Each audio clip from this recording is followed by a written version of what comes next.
what on earth possessed you that first time to ride the west coast of the USA? Oh, well, I'll try and keep it short. Basically, I was really in need of an adventure and to regain a sense of myself. I'd been living in New York and hustling to be this independent musician for so many years, and realized that in doing so I hadn't I'd forgotten about a lot of parts of me, like the free spirit part of me.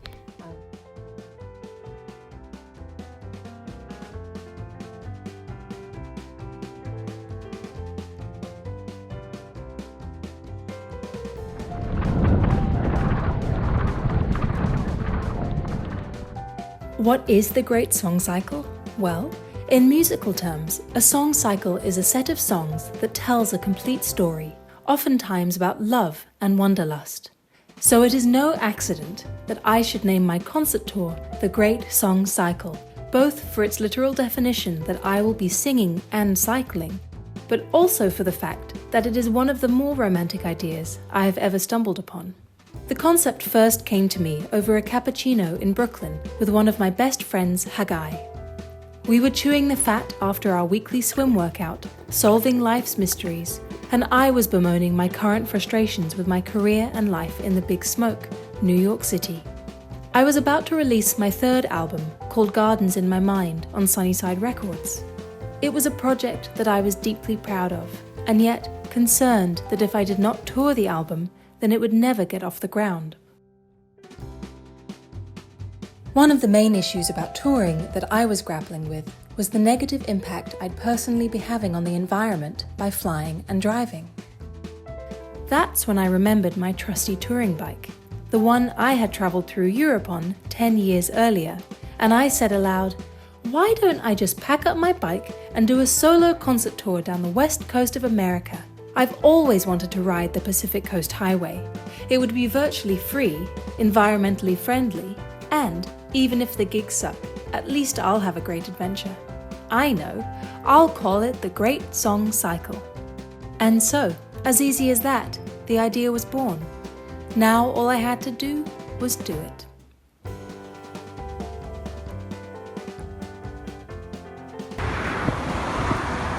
This is bike touring at its best! The Great Song Cycle. One day to go.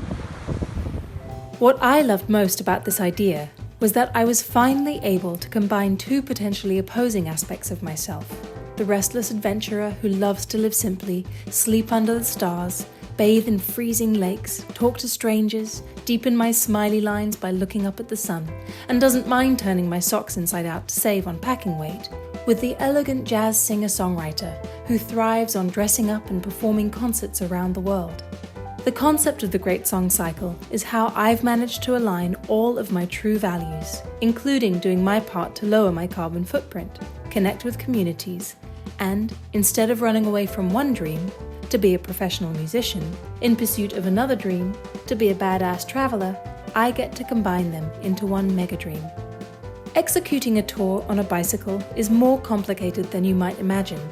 Unlike traveling by car, you can't book concerts in every which direction. So, I had to meticulously map out my route, booking venues no more than 50 to 60 miles apart, and all in the direction I was traveling, from north to south.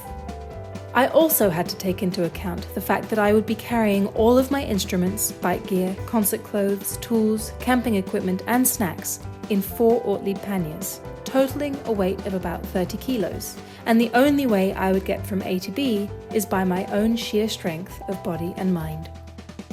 I wasn't sure I could do it, but in August 2016, I set forth from Portland, Oregon to Los Angeles, traveling 1,154 life-changing miles, completing what turned out to be the most effervescent tour of my life thus far.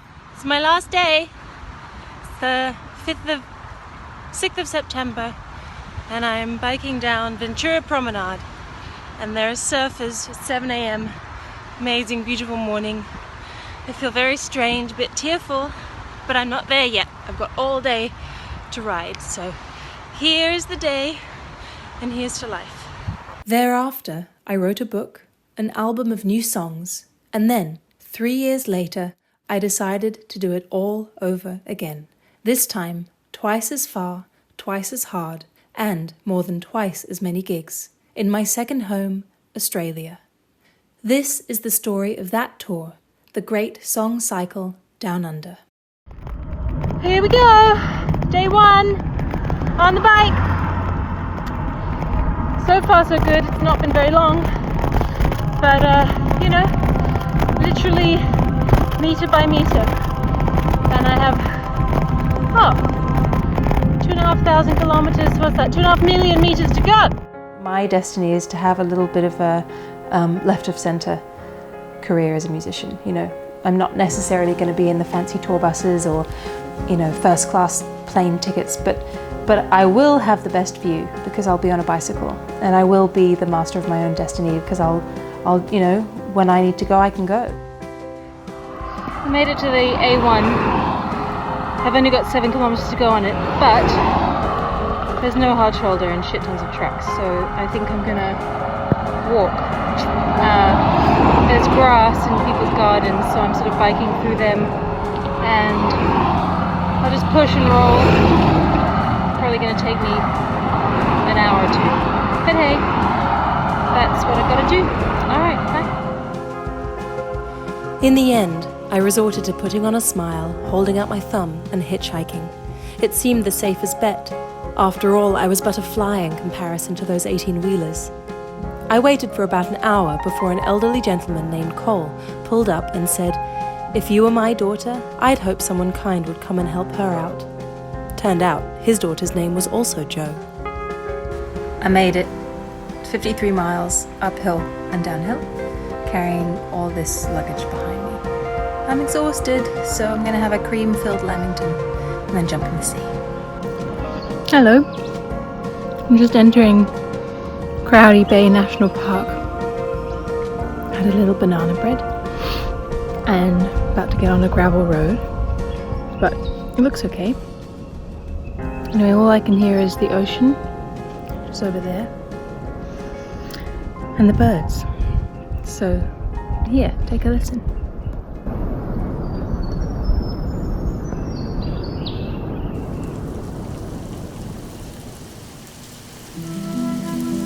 It's definitely not easy to follow your dreams, as big or small as they might be, but the one thing that I've learnt in my life is that you're always stronger than you think you are, and you're always more able than you will ever know.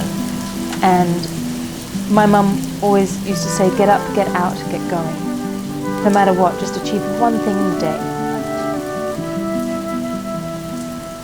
In your eyes I saw my son, the moment that the dawnlight shone. There he was and then was gone. The smell of fresh made coffee. 3 strangers met without any warning. They sat down and started weaving words that we call. Oh, the glamour of touring. What are you about to do? A concert, bachelor concert in Maruya Heads. Sometimes I have to brace myself, like show face.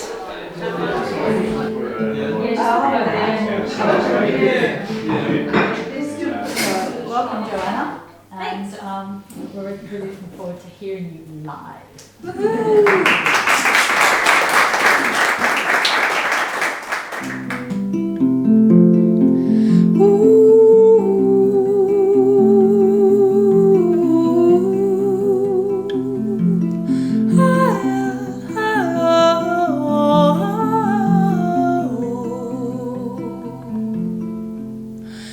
In the breeze we fly our kites, and in the waves we dive. In our dreams we set our sights to love each day we are alive.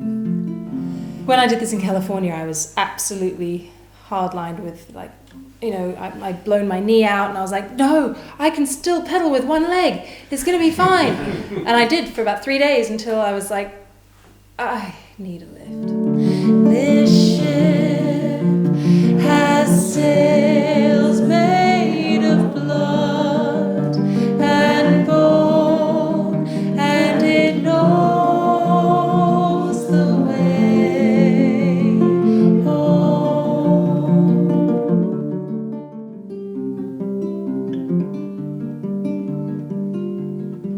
I'm half Australian, and I've always wanted to travel through Australia, and so I thought, well, it's probably time to do the Great Song Cycle Down Under.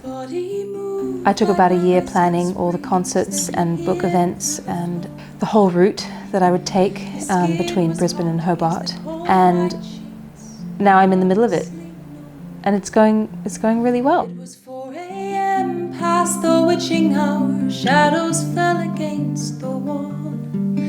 From the neon light at the all-night diner, and the rain began to fall, far away from any place called home, far away from any place. 3 days south on the ocean road, he had walked 100 miles. In the summer heat, on the sleepless streets, he'd rest a little while. She saw him there, just a silhouette. He was talking to the wind. His hair was dry, his feet were wet, and there were diamonds on his skin. He was far away from any place called home, far away from any place called home. I'm backstage at the Royal Theatre, hearing a lot of people asking questions about how I'm biking through Australia and how it's possible. So I'm just behind the curtain, and on that side is the audience. So yeah, I'll give you a little peek. Let's see.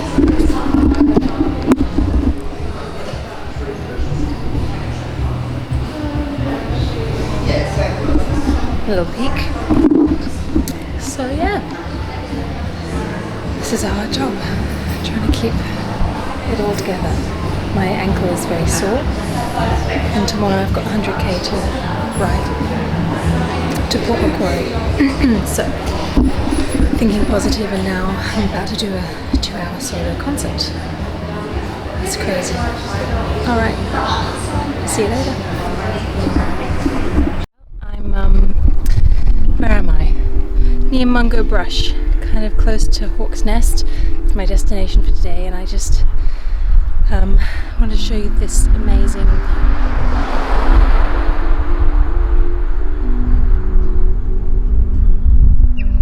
I'm on Mungo Brush Road in the middle of nowhere, on my own, on a road that does not allow vehicles, which is great, but also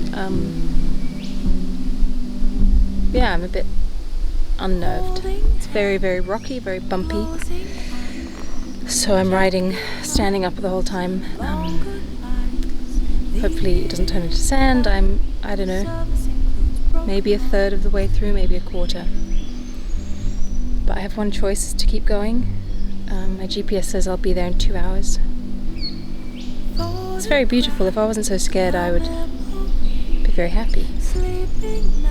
I've seen 3 huge lizards, black and yellow ones. I don't know what they are. Goannas, maybe? Anyway, this is it. This is where I am.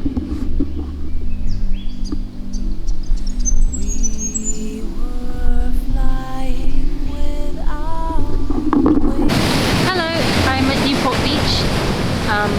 This is the day I get to Sydney, and I thought I would stop off and experience the rock pool swimming. Just behind me is just there.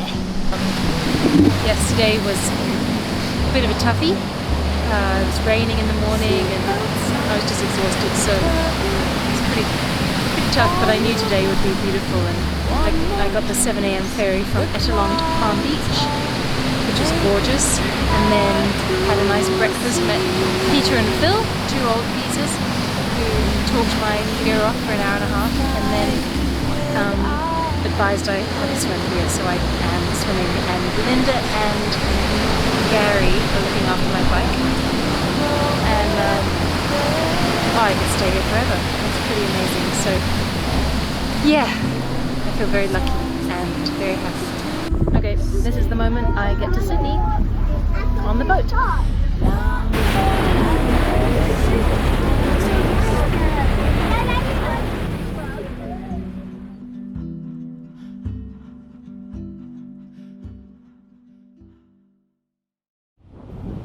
I feel like this trip already in the 6 days I've been on the road. My eyesight has been improving, my vision of the world. I've just been looking outwards every day for hours. Every day, looking outwards every day, looking outwards every day, every day, for hours.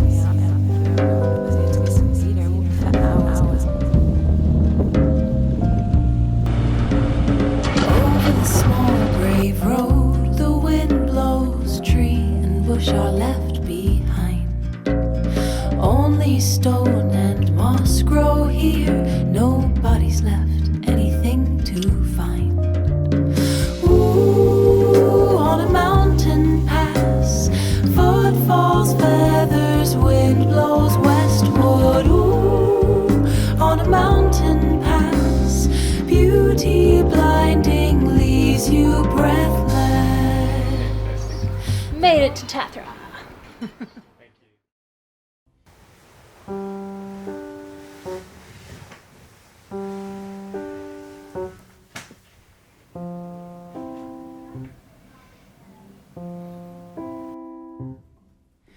I find solace in the solitude of a song. Just lines and letters. A lot of people ask me if I'm scared of cycling alone and traveling alone as a woman, but it's not that I'm not scared. I am scared. I wake up every day scared, but it's that I get to choose to embrace that fear. It's not that I'm someone who doesn't feel the cold. It's not that I don't feel the cold when I jump into the ocean. It's that I love the cold. It's that it makes me feel alive. It's not that hills aren't difficult for me. They're incredibly difficult, but it's that challenge that I love. It's not that being alone isn't hard, but solitude and traveling alone is where I get my space for inspiration and ideas for my work. Traveling by bicycle, it slows time down. It gives me a chance to see everything really clearly.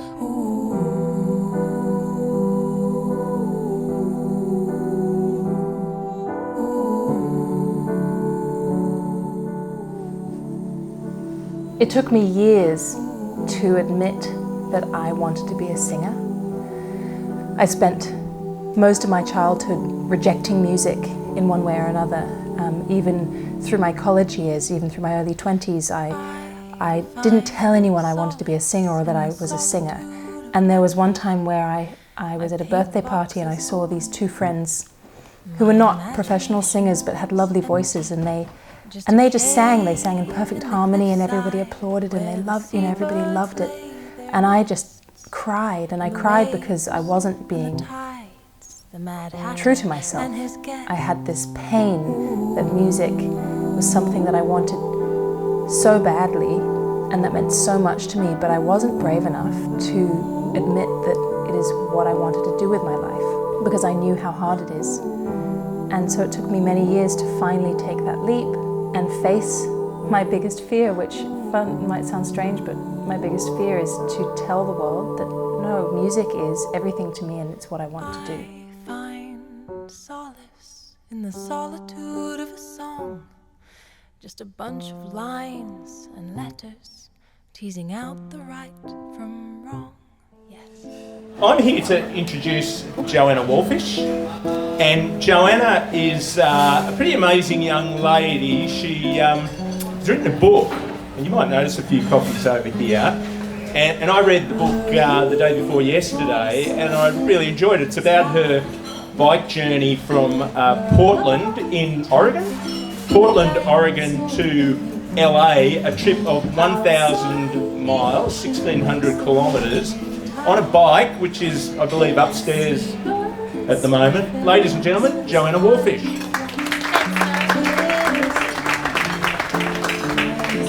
All right, well here I am in Tathra. I am also cycling the east coast of Australia right now. I started in Byron. I made it to Tathra. If I'd known it was this beautiful, I would have pedaled faster. So yeah, I'm going to sing you a lot of songs that I've written, read you some words that I've written, and watch with envy as you gobble down this amazing looking food. Burning, my lungs screamed at the cars of gasoline. This day was waiting all along to come to stay.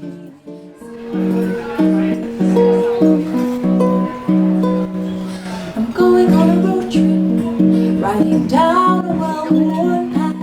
I change my background story every time somebody asks. I have worn so many masks. Winding down the windows, letting in the breeze, breathing in the ashes of the burning redwood trees. Time moves parallel with motion. It's the traveler's disease. We are all escapees. I wasn't by myself for the entire tour. My lovely mum joined me for a week right in the middle. We had a wonderful time exploring the coastline of New South Wales together, and she was a huge support when I sprained my ankle. The day she had to go home was full of mixed emotions. I had to be brave and continue what I'd started, but neither of us wanted to say goodbye. Love you, love you. I'll see you soon. We'll see you soon. And I'll call you in a few hours. Okay, go well. Bye.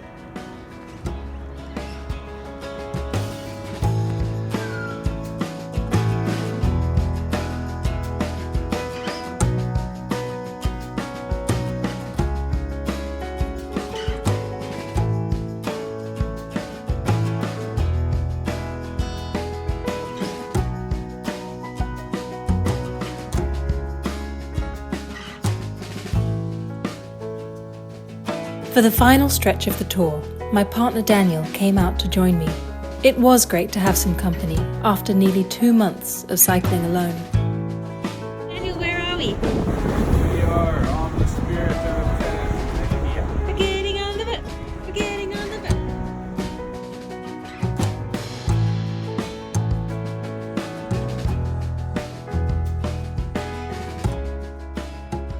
Well, I just got to Deloraine in Tasmania, and tonight I have a concert.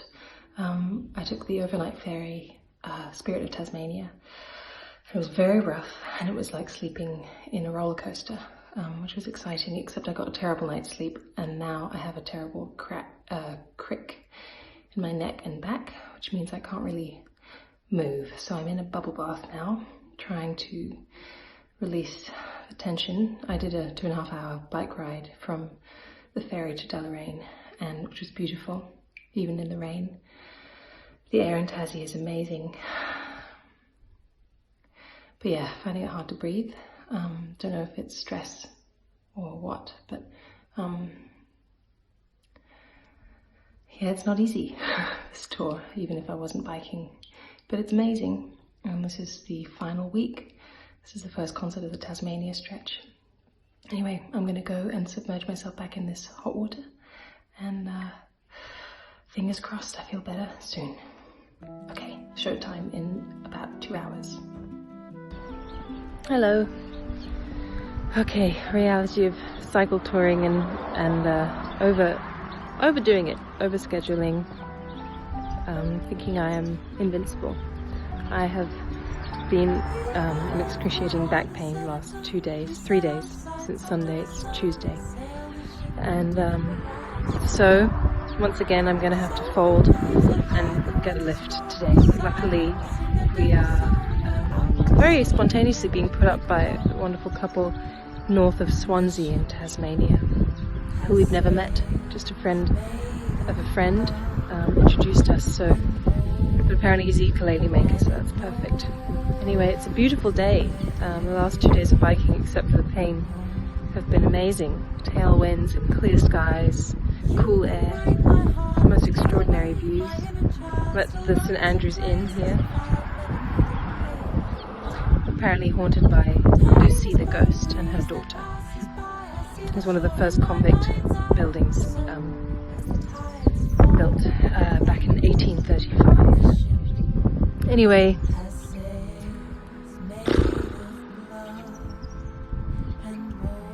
it's hard not to feel like a failure, but my body is telling me to stop. Usually I wouldn't. I mean, yesterday I pressed on for nearly 60 miles. It's okay when I'm cycling, sort of, as soon as I stop and try and breathe or stand up straight or anything that it feels like being, like my ribs are breaking or something. I can't breathe properly, so it's not awesome. But I really don't like giving up. We still have a few days to get to Hobart, so hopefully if I take a rest day today, then tomorrow I'll be fine. That's the hope. Anyway, I look very tired, because I am. Anyway, still lucky to be doing this. I'm very happy to be doing this in the most extraordinary places in the world. I just make sure I get to Mona, because that's my job. I have to sing on Friday and Saturday. So, no one's paying me to bike. I don't think anyone even cares if I do or not. But I care. Anyway, there's a nice tailwind today, so that'll get as far as Campbelltown, which is just, I think, 15 miles, and then we'll get a lift. Alright. Here we go, nearly there, nearly there.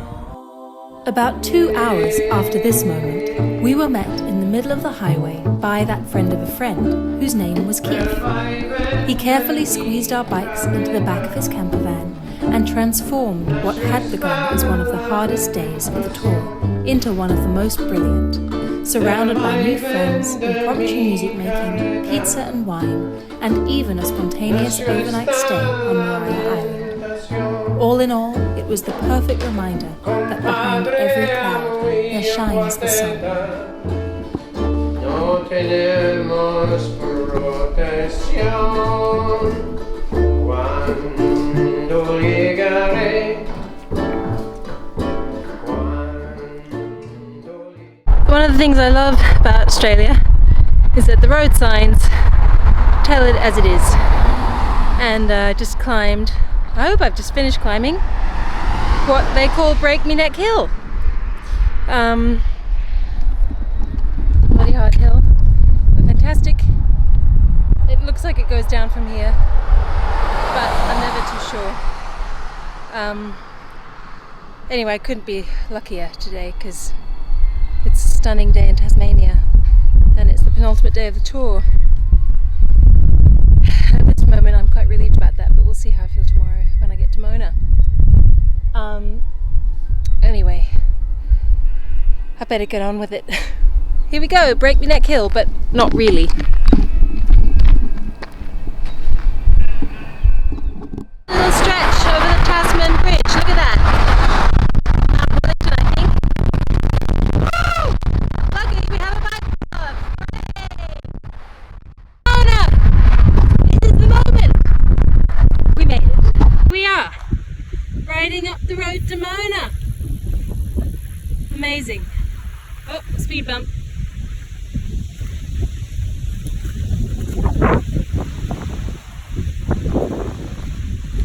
Wow.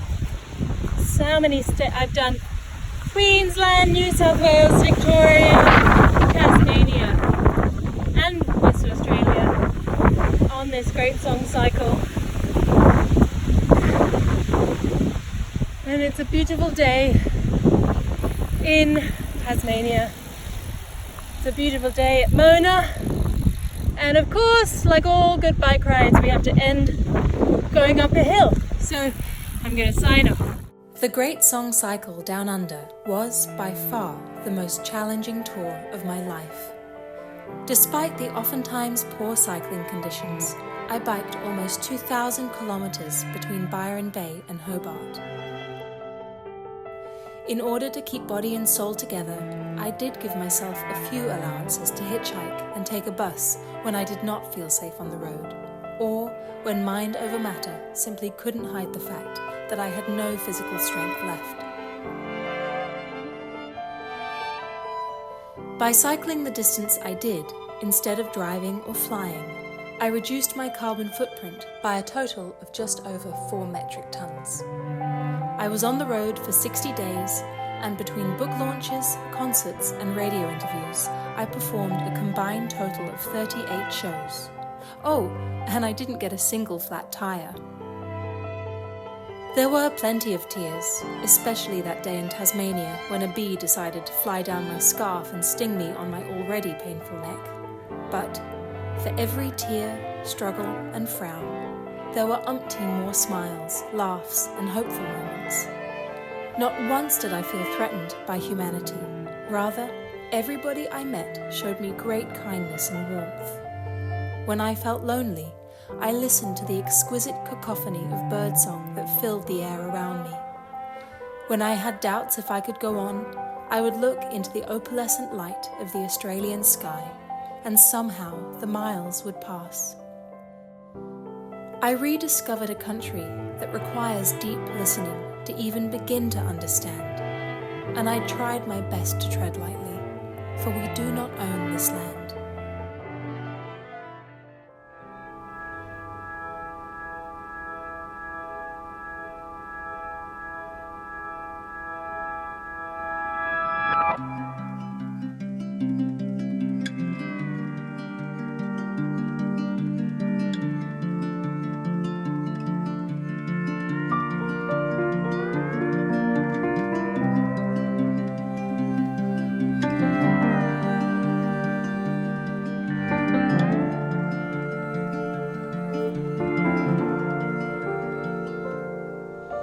His body moved like a restless breeze. They could hear him through the floor. His skin was hot against the cold white sheets. He couldn't sleep no more. It was 4 a.m. past the witching hour. Shadows fell against the wall from the neon light at the all-night diner, and the rain began to fall far away from any place called home, far away from any place. 3 days south on the ocean road, he had walked 100 miles. In the summer heat on the sleepless streets, he'd rest a little while. She saw him there, just a silhouette. He was talking to the wind. His hair was dry, his feet were wet, and there were diamonds on his skin. He was far away from any place called home, far away from any place called home. She crossed the street where his shadow fell, picked it up, gave it to him. An ageless face on a nameless man who was simply walking between the ground and the open sky. She asked where he was from. In a breath he told her all he knew. In the next he was gone, far away from any place called home, far away from any place called home, far away from any place.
In the twilight hour, in her quiet room, in her mind she spoke to him. He could hear her voice on the ocean road like the sea was whispering.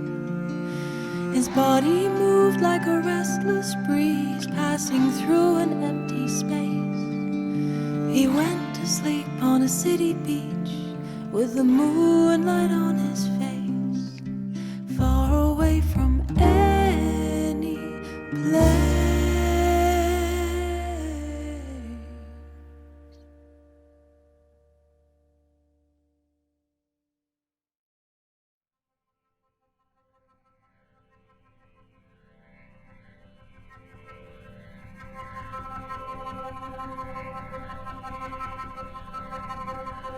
In your eyes I saw my son. The moment that the dawnlight shone, there he was and then was gone. Although I know it can't be real, the waves roll in, my breath they steal. Take me and my heart be still.